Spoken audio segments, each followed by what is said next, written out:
Well, the money part of it is the name of the game with the Bidens, isn't it? Did you see those homes that Biden has on a senator's salary? It's incredible. He's got an oceanfront home in Delaware. He's got this big mansion in Wilmington. He's got tens of millions in the bank on a senator's salary. That's pretty good. But what I want to get into is what's taken place here. This is a major scandal. Why? Because the Department of Justice tried for 2 months to cover this up. That's what you see in the timeline.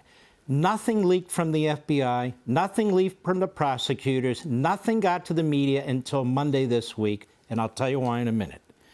So they find the documents November 2. Who finds them? The private lawyers. That is bizarre. Everybody says so, and they're right. What's the magic date about November 2, and why are lawyers going and looking for documents? Then we know November 9th, the FBI begins an assessment.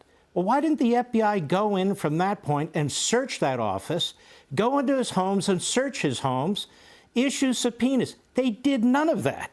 Then we have November 14. Garland assigns John Lausch, the U.S. attorney in Chicago, is on his way out, to perform an initial investigation. Now, he does it awfully fast. Did he give him a timeline? Did he say 30 days, 40 days, 50 days? What was it? Meanwhile, they muscled through the midterm elections without a leak during the cover-up. 4 days later, they appoint a special counsel, this thug, this Democrat who prosecutes genocidal war criminals. They appoint him as the special counsel. His family is all loaded up with politics up to their eyeballs on the Democrat side. And, of course, they do that without ever mentioning that they're looking into this Biden situation with the U.S. attorney. What next? December 20, almost 7 weeks after the initial batch is found, they find another batch of documents in Joe Biden's garage. How the hell did that happen? Why didn't the FBI investigate and look at his house, for God's sakes? They're there in plain sight. Then what happens?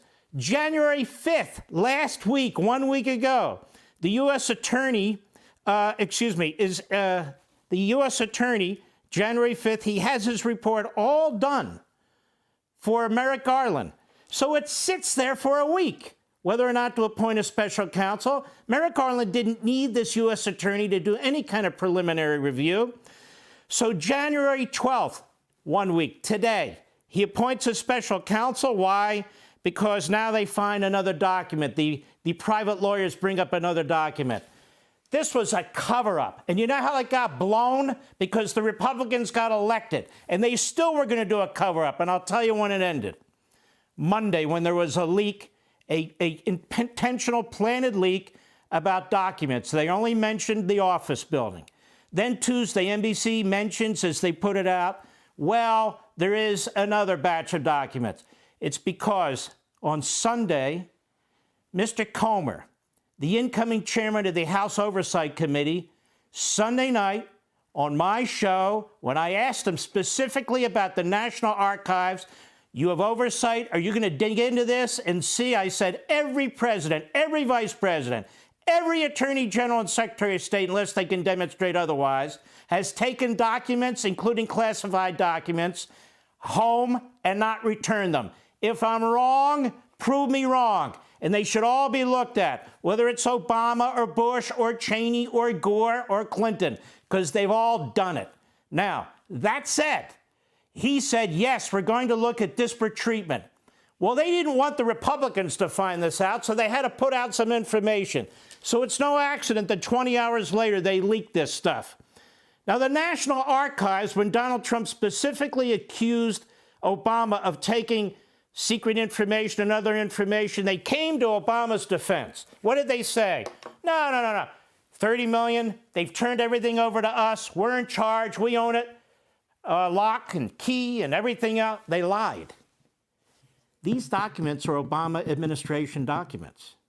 The documents they have in the office, the documents in the garage, the documents in Biden's library, the National Archives didn't have those. We have no idea how many classified documents to this day that Biden has. What about the unclassified documents? Did he only take classified documents with him? To this moment, the FBI has not investigated all these properties to look for information that we're aware of. Not to this moment. Why? Because Garland wanted to keep this hidden. He wanted to sweep it under the rug.